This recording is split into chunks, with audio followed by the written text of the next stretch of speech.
actor-comedian Kevin Pollak in the studio. Thank you. Please be seated. And it was just kind of strange and surreal. I mean, really, and I know you probably hear this a lot, but since high school, late 80s, I remember when you doing stand-up, and I was such a big fan from that point, and then you crossed over and doing movies, and you've just been crossed over to the dark side. Yeah. Yeah, became a dramatic actor. And but ridiculous. It's so bizarre because I was talking to a buddy of mine yesterday and said Kevin Pollak's going to be on the show, and he's a big fan, and we were kind of talking about all these movies that you've been in. I mean, I was watching Casino on cable a couple of weeks ago. I'm like, oh my gosh, he's in. You've been in a lot of movies. What, over 60 movies in your career? I don't know the exact number, 66, but it's somewhere in there. 66. Yeah. Who are some of your? Because I'm sure it's annoying to you because I just walked in the room and I was like, "What's Denzel like?" Because I'm sure it's annoying. Who's some of your favorite actors to work with? I've been very lucky. I haven't really worked with too many jerks. I mean, they've all been kind of great, and I'm a fan first. I'm a big movie buff, so I'm amazed that I'm on the set every time. I keep waiting for someone to come up and tap me on the shoulder and say, "Oh, no, we meant Kevin Spacey. The jig is You're up. not supposed to You're be out." here." Yeah. So, I'm kind of enamored with all of them. But you did say jerk, so I didn't mean to go. But is there a jerk you would name? No, I'm saying I haven't worked with really any jerks other than Rip Torn. Yeah, he was insane. Really? What do you mean? I'm just not like afraid to neurotic, say it. or Well, I'm writing a book now, actually, called "How I Slept My Way to the Middle." Oh, that's And I tell a lot of these stories and anecdotes. But I see the bright side of people. I'm if someone's a jerk, I'll talk about it. But I really haven't experienced that. That's many. good. Yeah, That's good. I wish I had more dirt for you. What about people that you're a big fan of, and maybe somebody that you've got in front of, and you're on the set, and you were almost kind of like stumbling over yourself? Well, that happens all the time. I mean, if you look at the filmography, it's a little ridiculous. From De Niro to Denzel, you mentioned, or Tom Cruise, Bruce Willis, Tom Cruise. The list is ridiculous. So I'm a stand-up comedian who had no formal training as an actor at all, and just went on auditions because that's what you do when you get to Los Angeles. You start auditioning, and then somehow ended up doing dramatic films, and it was not the plan. And I still think I'm a bit of a charlatan, but 60 whatever movies later, here we are. Yeah. Well, how did you end up hooking up with Ron Howard? Well, that was the first movie that you were in, right? Auditioning. Just auditioning. That's it. You just go in, and by the way, hundreds of auditions happened first where they not only said no, they said, "How about anyone but you is going to get this?" So I don't mean to say that I got to town and started working. That was certainly not the worked case. and paid your dues. Now, I also read, and again, I'm a big fan of your stand-up and acting, but I watched you, and that's kind of in high school. I'm like, this guy's hilarious with the impersonations.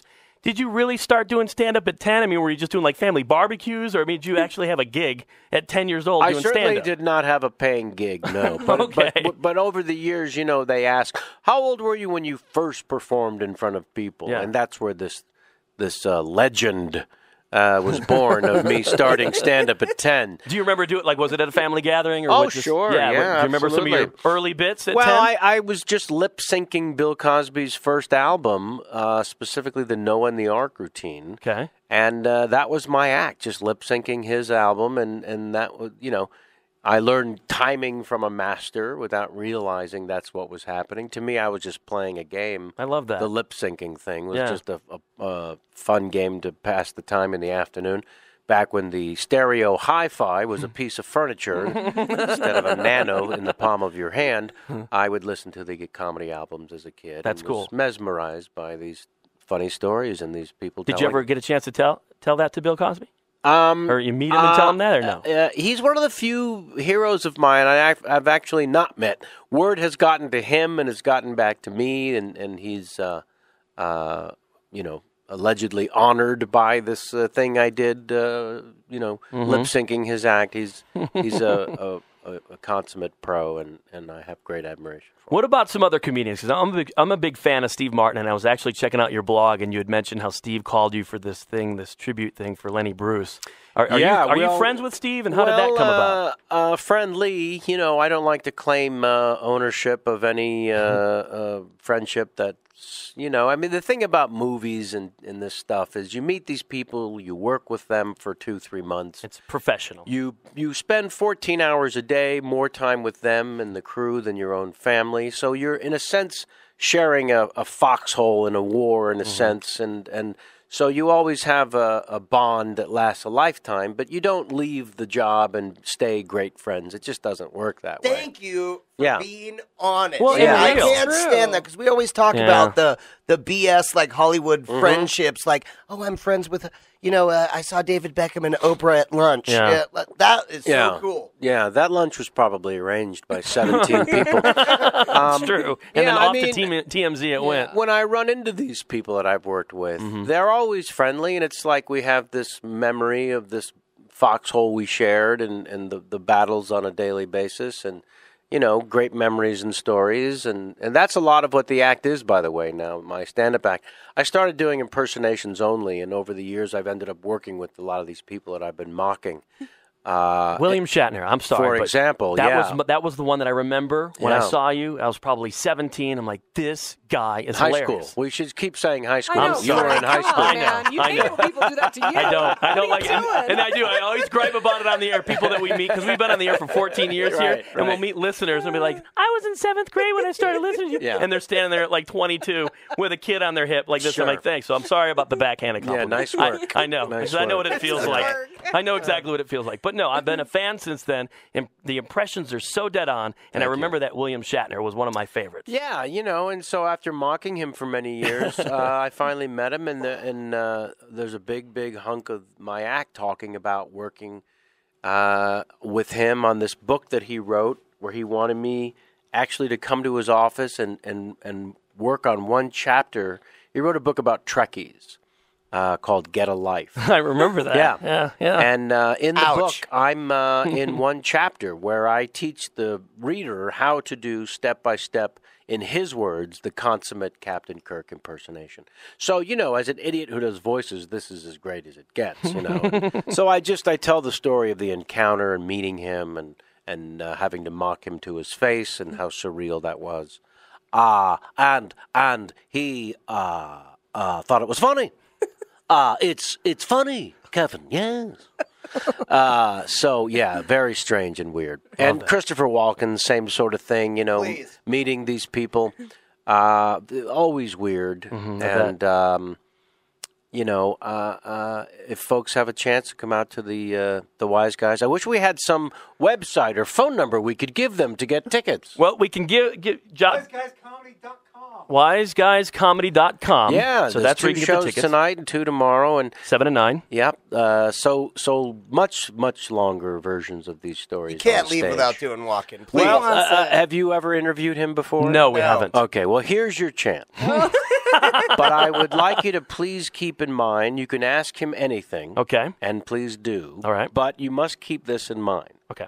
All of his thoughts are completely disconnected. Right. You've got to keep that in mind. That's our dream. We love when we have guests on that are like that. We hate that. Now you can ask him anything. So good morning, Christopher. Yeah. So how are you this morning? Hey, what did you have for breakfast, Mr. Walken? Picasso was a hack. Why would you have a nose in the side of your face? It makes no sense. But there it is.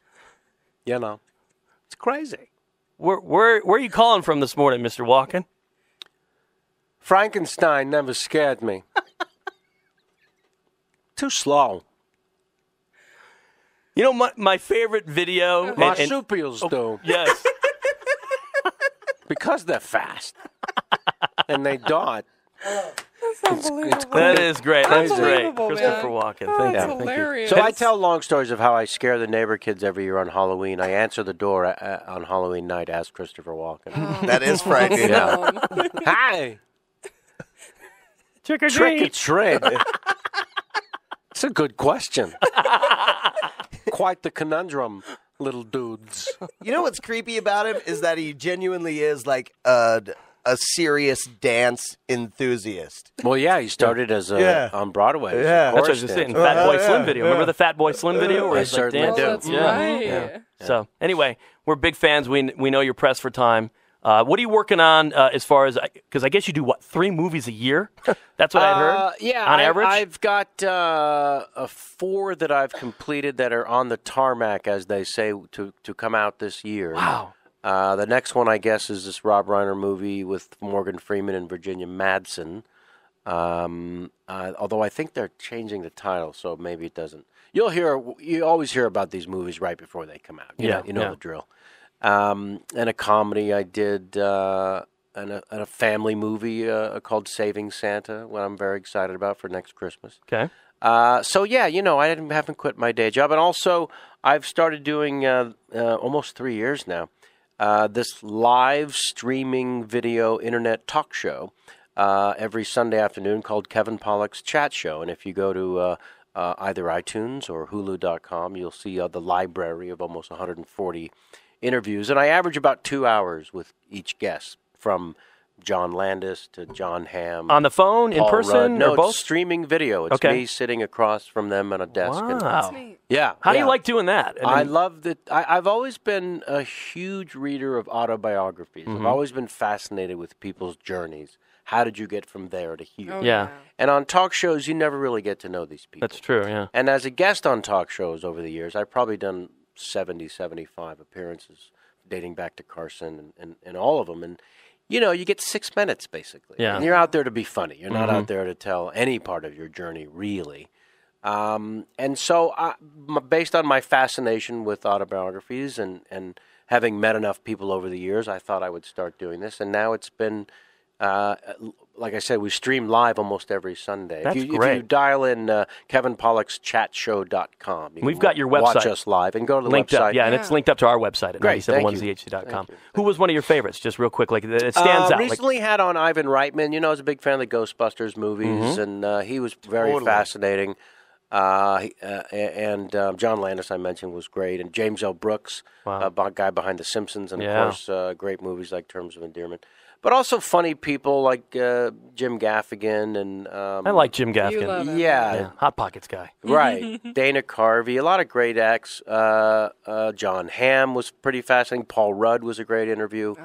A lot of great women, too. I don't mean to leave them out. Isn't it weird that Paul Rudd and Joe Buck went to high school together? And John Hamm, the 3 of them. I just find John that, Hamm, too? Yeah. Weird. I find that so just It's weird. ridiculous. Maybe it's because I'm just here in Salt Lake and I'm not like connected incestuous. to any Yeah. of your Hollywood Well, you stuff. don't think people that famous could have actually come out of the same moment in time. Yeah, I can relate to that. It's pretty bizarre. It's a trip. Nice. Yeah. Well, if you want to see Kevin Pollak, it's tonight and tomorrow night, Wise Guys West Valley, and that is 2 shows, 7 and 9 o'clock, right?